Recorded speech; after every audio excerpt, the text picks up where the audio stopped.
Hi, welcome to What's Up Wednesday. I'm Heather and this is my page. It starts with a food. So tonight's topic is all about protein, and my urge to you is step away from the protein. Most of us are eating way too much, and what it's actually doing is it's sabotaging our health and weight loss goals. So, a lot of us, I think, especially people that are in their 30s and 40s, we were really around when Atkins was a huge thing. And we kind of got the green light to go crazy with bacon. Bacon, I remember eating lots and lots of bacon. Was excited to eat bacon. Bacon, steak, big chicken, lots of turkey. Meat was kind of the go-to grab for any kind of whenever I was hungry. And I think a lot of us kind of got sucked into that thinking. And even when I started the ketogenic lifestyle, I was still kind of defaulting a lot to the protein and those type of snacks, grabbing, eggs, hard-boiled eggs, did lots of eggs, tuna fish, and really didn't concentrate so much on the fats as well as the vegetables. The vegetables were really important. So having said that, the ketogenic diet is really consisting of 75% fats, the good fats, 20% protein, and 5% carbs. Carbs in the form of vegetables, tree nuts, flax and chia seeds. Those are all really great forms of great places to get your carbs from. So what does that look like? Well, 20% of protein for a lot of us isn't that much. And when you're talking about getting those numbers right, the first thing that you really need to do is figure out what are your needs? What does 20% protein for you look like? And each of us has different needs for protein, but unless you are a bodybuilder and you are spending hours in the gym lifting weights and kind of that's your lifestyle, you're most likely eating 3 to 5 times more protein than you actually need. 3 to 5 times the amount of protein. That's a lot of protein. And what that excess protein is actually doing to your body. So let's start with what it does to our kidneys. It causes dehydration. It also leaches really important minerals that are used to strengthen bones. So it's causing brittle bones. And as we get older, and like I'm looking at 47 in the next month, that's kind of scary. Like bones are really important to me. I don't want to have brittle bones. I don't want to have to worry about breaking a hip or an arm just for falling over. The other thing too is that excess protein is turned into sugar. Hi, Noah. It's turned into sugar and then ultimately into fat stores. So anything above and beyond what our bodies can use, our bodies are really efficient about figuring out a way to deal with it. So what it does is it figures that it's going to need it later, so it stores it into glucose and then turns that into sugar, because as we know, excess sugar is turned into fat, because fat doesn't make us fat, sugar makes us fat. So I'm hoping everybody's kind of starting to get that idea. So the excess protein is turned into sugar, it's turned into fat. So the weight loss stalls that you might be having, or you're starting to see some belly fat when you maybe started to see some shrinkage and now it's starting to come back again, you need to look at how much protein you're actually taking in. That sugar, when it's turned into sugar, sugar causes yeast and candida overgrowth. That can turn into yeast infections. It can turn into problems. People have thrush in their mouths. A lot of times that candida overgrowth will be fueled by any amounts of sugar. So you have a little bit of excess protein. You might think you've totally eliminated sugar from your diet, but here you are eating more protein than you need, and you got sugar. So it's going to feed that yeast. The other thing, what else lives off of sugar and thrives off of sugar? Cancers.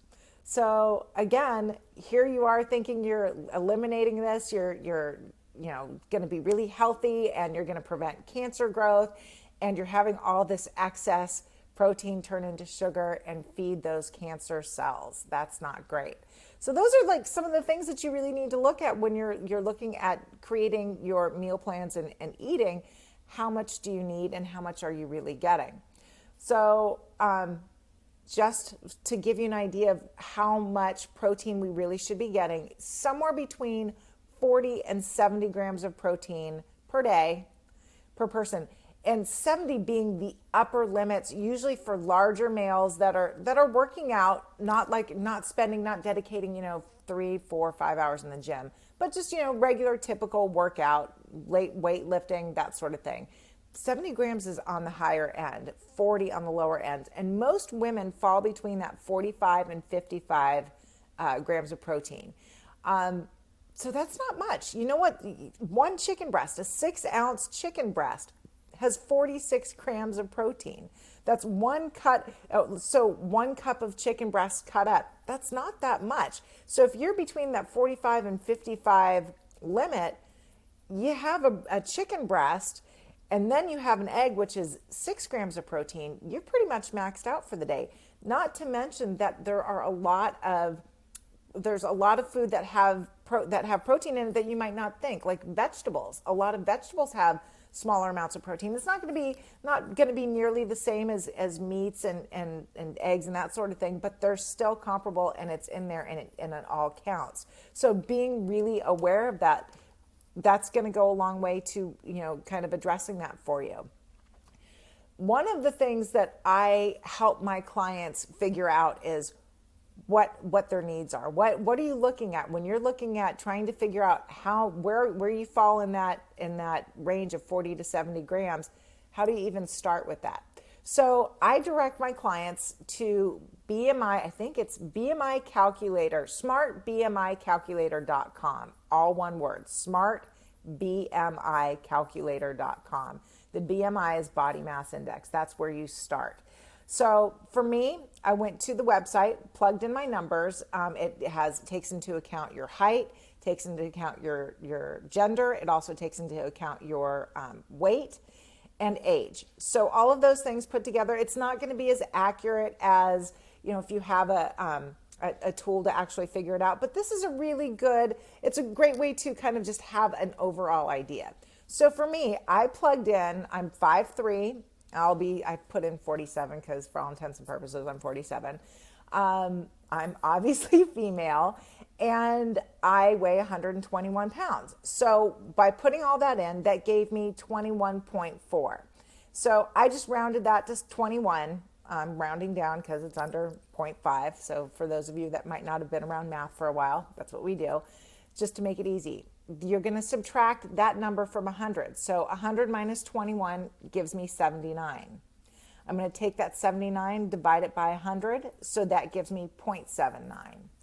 And for all of you that might be like starting to spin, your head start to just explode a little bit with the math, I have a link I'm going to post in the top of this feed to my website, to the blog post where I walk you through it and give you the steps to get to that. But I just kind of want to give you an idea. It's pretty easy, so don't get overwhelmed. I will be there for it. So dividing that by 100 gives me 0.79. I then multiply that 0.79 by my total weight, which was 121, which then gives me 95.59. Divide that by 2, and I've got I'm rounding up 48 grams of protein. So I have a chicken breast, a 6-ounce chicken breast and an egg, and I'm done. Like, that's it. So I have to be really vigilant and aware of what I'm planning for my day. That's where meal planning and prepping really come into play. If you don't have a plan, how are you gonna know? How are you gonna know how to figure all this stuff out? The other thing too is something like my Feed Your Soul food journal, which is a fabulous way to write it, log it, get your BMI, to know what you're planning, how your day looks, and also to see how you did previously. What are the things that worked, what showed up on the scale, measurements, all of those things come into play. And ketones, those, checking your ketones every morning. So the Feed Your Soul food journal, great way to keep track of that. But more importantly, what are you eating? What's your plan? I have, my members get every month, the first Monday of every month, they get 10 meals, 10 meal plans with shopping lists. So they have a really good idea. And guess what? Vegetables play a huge part in what we eat. And I make them interesting. And sometimes it's like, it's starting to become a real trend in my house where the protein is very, very small, but I do a couple of vegetables. Vegetables are inexpensive for the most part, especially when you're looking at the protein that you are eating, making it clean, make it count. Spend a little more money on the pasture-raised chicken, the 100% grass-fed and finished beef, the pasture-raised eggs. All of those things play a huge role. Quality, quality, quality. I can't say that enough. Quality over quantity. And remember, if you're not eating huge amounts of protein, the protein's really not those extra expenses, that little extra, $1 to $2 a pound or a couple dollars extra for the eggs, I know might seem like a lot, but when you're having much smaller portions for the protein, I promise you it's going to balance out, especially if you're compensating with vegetables.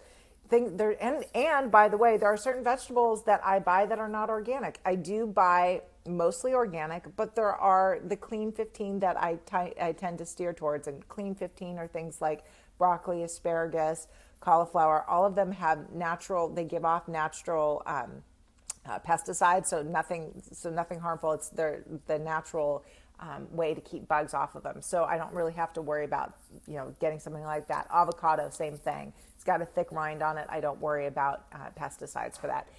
But again, if you pay attention to those things, I promise you, if you start addressing what you're eating, looking at your overall picture for the day, plan it out. Know that you're going to stay away from maybe protein at lunch because you're planning on having a nice 6-ounce juicy steak at dinner. Fabulous. Have a salad.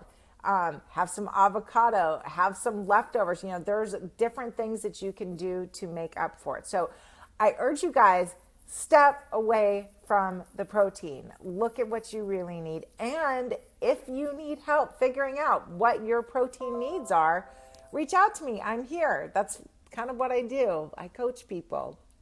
My group knows that they always have access to me, whether through membership or private one-on-one coaching. I'm here. I'm happy to help you figure it out because I want you to enjoy all of the health benefits that I've received, all of the life-changing things that have happened to me since I started figuring all this stuff out for myself. And not only for me, but for all of my clients and all of the people in my life that I've been able to share this with. So I urge you, again, step away from the protein. And if you need help, reach out. That's what I'm here for. So next week, we're going to be back at 8 o'clock. I just had something going on at 8 tonight, so that's why we did a little bit early. And if you have any questions, put them in the feed. I'll address them. I'm always on social media, and when I'm not, I'm sleeping. So that's it. Until next Wednesday, be good. Take care.